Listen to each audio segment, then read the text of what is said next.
Bienvenue sur le plateau du magazine Expression à l'occasion du Rent 2024 qui se tient à Paris, porte de Versailles. L'occasion de rencontrer les grands professionnels de la PropTech, mais aussi bien sûr de l'immobilier comme Olivier Colcombé qui nous fait le plaisir d'être avec nous. Bonjour Olivier. Bonjour Eric et bonjour Expression. Vous êtes le président, directeur général du groupe Digit RE qui a vu le jour en 2016. Donc c'était, j'allais dire, presque déjà une autre époque avec tout ce qui s'est passé depuis 2016. Oui, Digiteros, c'était la consolidation en fait de différentes acquisitions faites par François Pinault, Artemis en l'occurrence.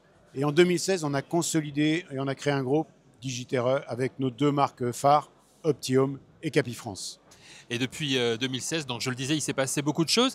Est-ce que les ambitions de départ de Digitereux en 2016 sont les mêmes aujourd'hui en 2024 par rapport à tout ce que l'on a connu, que ce soit la crise du Covid ou les inflations ou Alors, c'est la crise intéressant de parce l'immo? que pour des raisons de valeurs qui nous sont propres, on a vraiment gardé notre fil directeur. Donc, on n'a pas dévié. On est là pour développer des talents, pour les faire réussir et pour leur amener le meilleur pour qu'eux aillent chercher le meilleur de leur capacité. Puisque je rappelle quand même que même si dans une marque comme Capifrance, on recrute beaucoup de professionnels parce que c'est vraiment le réseau des pros, il ne demeure pas moins qu'on a de nombreuses reconversions, très belles reconversions, et que notre promesse, c'est de les faire réussir et que l'immobilier devienne leur source de revenus numéro un, bien évidemment, mais surtout confortable. Quelles sont vos exigences justement en matière de recrutement sur Capifrance par exemple? Eh bien, alors, sous Capifrance, je le disais, on a des pros. Oui. Donc là, on regarde leur chiffre d'affaires, mais on a surtout une promesse vis-à-vis des professionnels parce que sans aucune prétention, je crois que tous les professionnels connaissent Capifrance et savent que c'est un réseau ultra sérieux. Donc là, on a des engagements de réussite. Venir chez Capifrance, c'est pour faire 100 000 euros d'honoraires.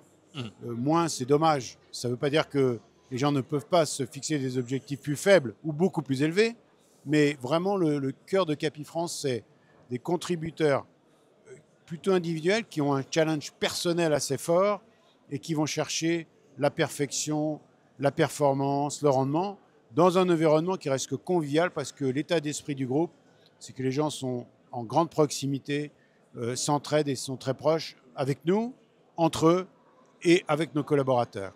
Le modèle Optimum est différent. Alors le modèle Optimum, et depuis 2016, c'est peut-être ce qui a le plus évolué, c'est qu'on a travaillé l'offre et donc la marque employeur, on l'appelle comme ça, pour que Capifrance, c'est vraiment un ADN qui se renforce et Optium est son propre ADN qui se renforce.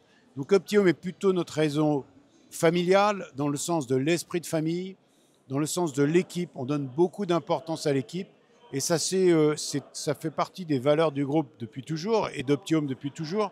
Mais on l'a aussi transformé, formalisé avec le marketing de réseau puisque je suis mon propre patron, je peux créer mon actif, donc mon équipe, et cette équipe, elle a une valeur. Non seulement j'ai 5 niveaux de rémunération, mais aussi elle est cessible parce que je veux réaliser mon actif, parce que je veux prendre ma retraite.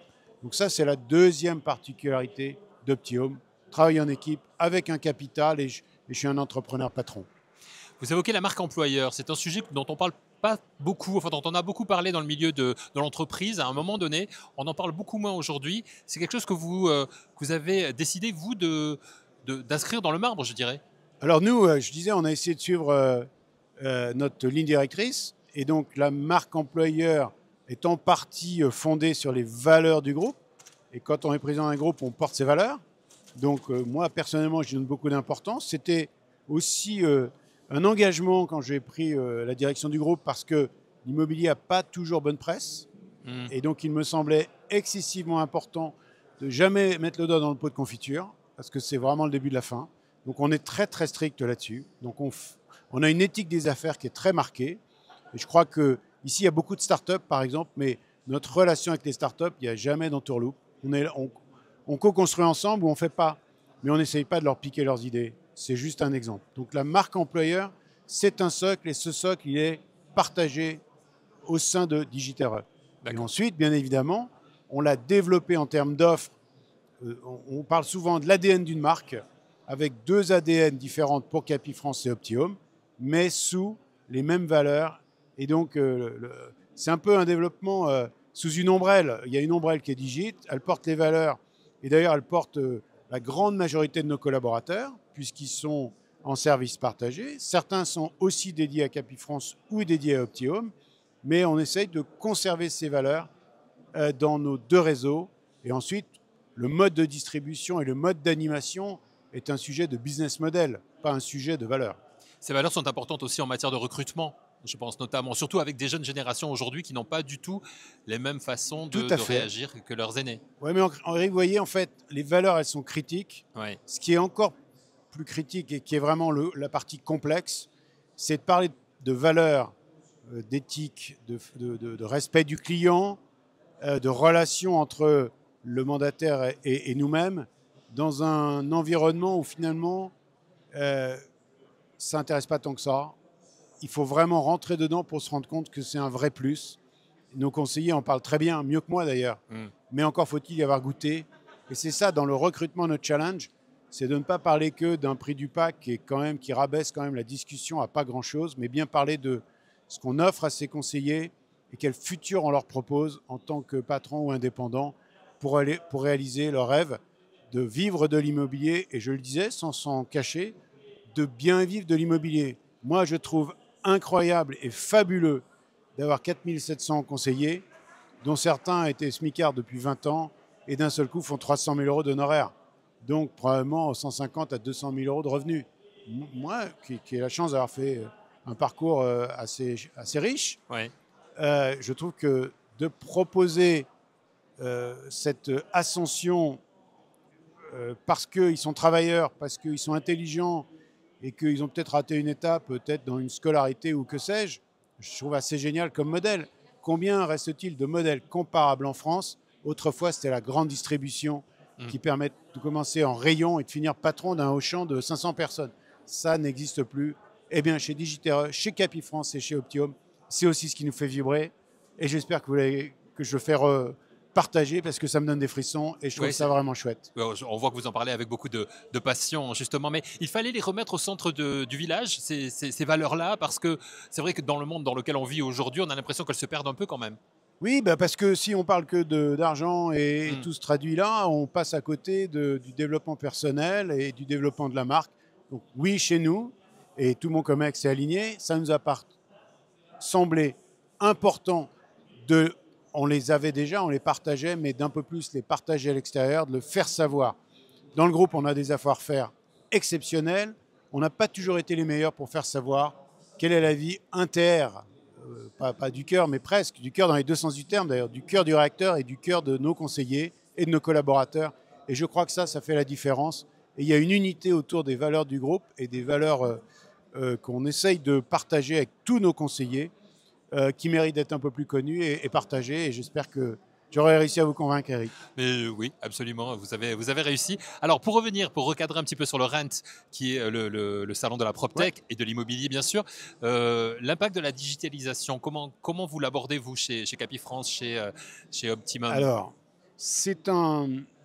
déjà, s'il n'y avait pas eu digitalisation, s'il n'y avait pas eu Internet, il n'y aurait pas eu de raison de mandataire. Donc, c'est quand même les fondamentaux du business model. Je n'ai pas d'agence physique, mais ce n'est pas un sujet, parce que l'agence qui prime aujourd'hui, c'est l'agence digitale, c'est la visibilité sur le web. Et on dit que 95 à 97% des projets immobiliers débutent sur le web, parce que je vais regarder des annonces, je vais regarder des biens, je fais des rapports d'estimation comme sur Tout va bien, j'essaye de savoir ce que vaut un bien dans tel ou tel quartier. Donc, c'est vraiment le socle.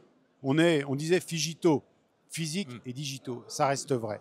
Mais on développe de plus en plus la valeur physique, donc l'humanité de notre conseiller dit augmentée, et l'outil est de plus en plus fort.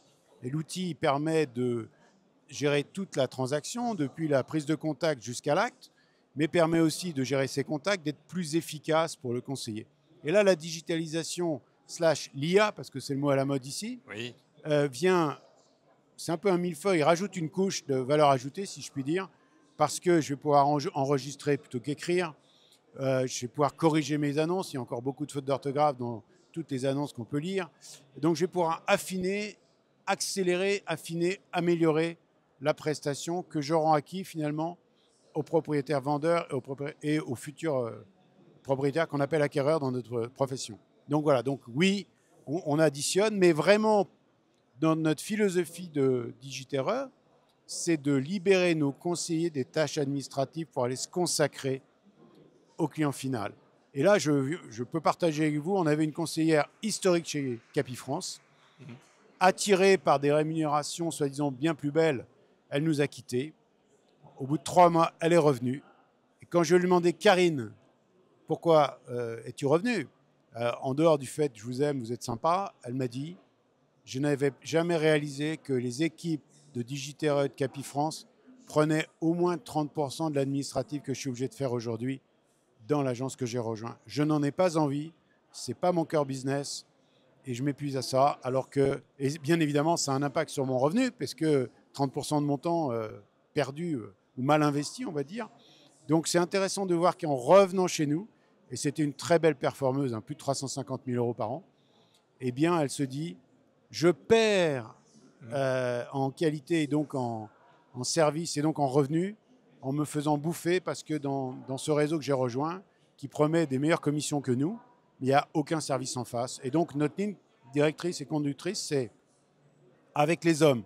Par exemple, on a en interne une direction de la relation conseiller. C'est une quinzaine, une vingtaine de personnes qui répondent aux questions des conseillers à tout moment de la journée. Pour les aider à aller plus vite et plus loin, à réussir. Et donc l'IA, c'est la couche qui permet d'automatiser, d'aller plus loin, pour que ces collaborateurs, par exemple, au même titre que les conseillers, se consacrent à des tâches plus nobles, à plus forte valeur ajoutée, pour accompagner humainement aux heures d'ouverture, alors que l'IA accompagne aussi aux heures de Oui, jour et nuit, bien quoi. sûr. Par exemple, nos formations e-learning, elles ne sont pas mieux ou moins bien que nos formations physiques ou en live, Mm. mais elles permettent d'y accéder à tout moment. Dans la reconversion, c'est hyper important. C'est un vecteur qu'on met à disposition, par exemple, des conseillers, des nouveaux entrants d'Optium. Le cursus académique, juridique et autres, c'est 14 heures. Ils le font quand ils veulent, de chez eux. Et s'ils veulent garder un job à côté, ils peuvent. Ils montent en puissance. Ensuite, il y a des modules plutôt commerciaux pour développer leurs compétences commerciales. Et le tout leur permet de se lancer et de tendre et de se développer, d'aller chercher la réussite qui se concrétise par des ventes, soyons honnêtes. C'est intéressant l'exemple que vous avez donné parce que ça rejoint ce que vous évoquiez en début d'entretien, à savoir les valeurs que vous Ouais. mettez en avant, effectivement. C'est ce qui prime aujourd'hui. Pour terminer, Olivier Colcombé, un mot sur, j'allais dire, vos ambitions pour la suite, pour 2025. Alors, on a une première ambition qui est clairement ou une attente, c'est que le marché rebondisse, parce qu'on a fait de gros investissements ces 2 dernières années. Donc, j'ai pris le choix d'investir en période de disette et ce n'est pas ce qu'il y a de plus facile. Il faut être accompagné de ses actionnaires, entre autres.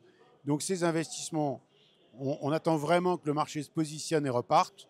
Et ensuite, on veut retrouver notre croissance, prendre nos parts de marché et repartir en conquête et en maillage du territoire français avec des pros de l'IMO qui servent avec panache Ouais. le client français parce que finalement c'est ce qui compte. Et c'est lui d'ailleurs qui a donné ses lettres de noblesse au modèle. C'est pas moi qui ai décidé qu'un agent immobilier indépendant, dit agent mandataire, était plus sérieux, plus engagé que beaucoup d'autres électrons libres qui changent régulièrement de marque. Donc c'est le client final qui a validé ça. Et si aujourd'hui les réseaux d'agents mandataires font probablement 25% de part de marché, c'est pas parce que Olivier Colcombet l'a décrété, c'est parce que le client final a reconnu qu'un entrepreneur mouillait plus la chemise que probablement d'autres modèles que je ne dénigrerai sûrement pas, mais qui n'offrent pas les mêmes engagements, les mêmes sécurités. Et c'est aussi probablement ce qui nous fait mieux résister en période de crise Oui. immobilière, financière, parce que nos conseillers, ils y vont et ils y vont très très fort, parce que c'est eux qui bossent, ce sont nos commerciaux et c'est eux qui portent la marque sur le territoire en termes de commercialisation, si je puis dire. Et nous, on la porte en termes de marketing, présence, outils, tout ce qui leur permet de réussir. Et vraiment, dans nos valeurs, c'est aussi ce binôme qui fonctionne. Un conseiller, j'espère qu'ils reconnaissent que nos collaborateurs salariés sont vraiment là très très dévoués et vice-versa, que nos collaborateurs reconnaissent que la force de vente, il s'avère qu'elle est confiée à des aidants mandataires, mais finalement, est-ce un sujet de savoir si les gens sont en CDI, en CDD, en agent mandataire, en freelance, stagiaire ou alternant? Moi, personnellement, c'est pas mon sujet. Mon sujet, c'est qu'ensemble, on réussisse et on fasse réussir ceux qui nous ont fait confiance et qui nous ont rejoints. Merci beaucoup Olivier Colcombé. Quand on vous écoute, on s'aperçoit, et vous êtes plusieurs depuis ce matin à passer à ce micro, à avoir cette passion. Je crois que l'immobilier, c'est vraiment un métier de passion. Et vous en êtes l'exemple. Oui, et moi je dis souvent, c'est un people business. Ouais, C'est autant la vrai. passion des hommes qui sont dedans et qui s'y consacrent que du bien. Et moi, j'avoue, j'adore les deux. On va rester là-dessus, c'est une jolie conclusion. Merci beaucoup Olivier Colcombé. Merci. Merci à vous.